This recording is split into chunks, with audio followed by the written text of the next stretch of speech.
In this paper, we present OpenCity3D, a novel method for open set scene understanding at city scale. OpenCity3D allows us to answer socio-economic queries by simple prompt-based interaction. Our model can answer abstract queries about the economic or social standing of city districts. At the same time, it is able to locate concrete urban inventory. Given an aerial reconstruction of an urban area, OpenCity3D creates an enriched 3D city representation. We can then interact with this representation through natural language. That is, given a set of prompts, OpenCity3D can be used to generate a heat map matching the query.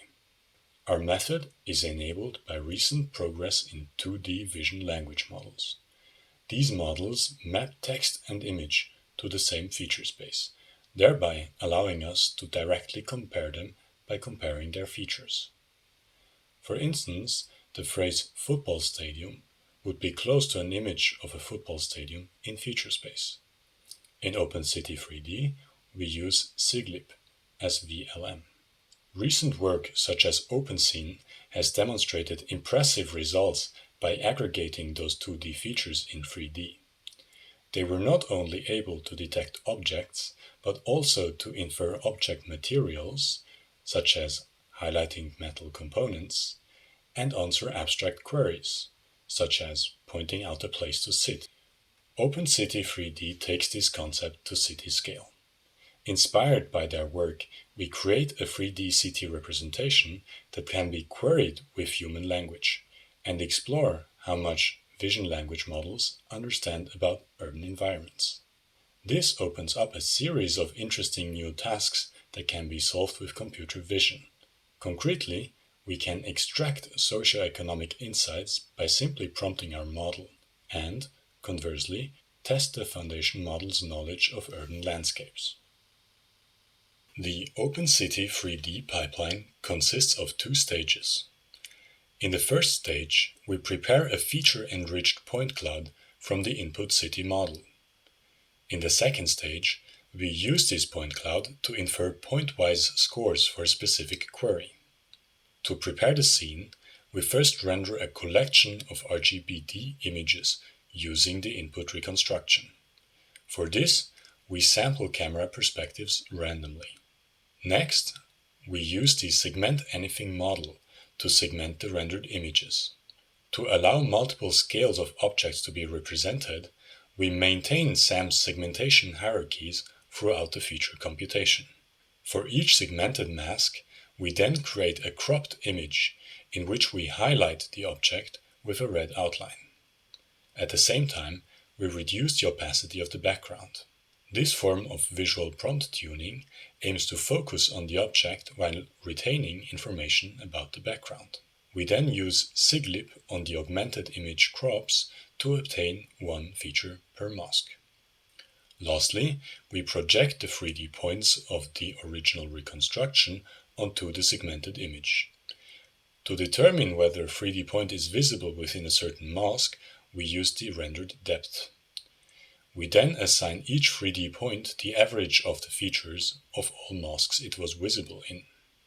We now have a 3D scene where each point is associated with a hierarchical, language-aligned feature vector.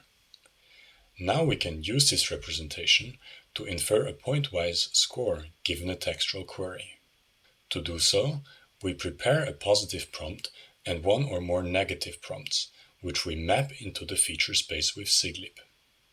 For example, we can choose the positive prompt to be dangerous neighborhood and the negative safe neighborhood to analyze the crime rate. As these prompt embeddings are in the same space as the 3D point features, we now compute the cosine similarity between the point and the prompt features. For every point, we choose the hierarchy level with the highest similarity to the prompt.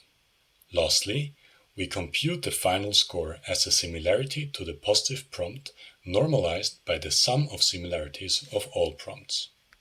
As an alternative to prompt-based interaction, we also explore a scenario where some training data is available. In that case, we fit a simple classifier or regressor on top of the point features. Now, let's look at some results. We apply our example of predicting crime rates to the city of Buenos Aires.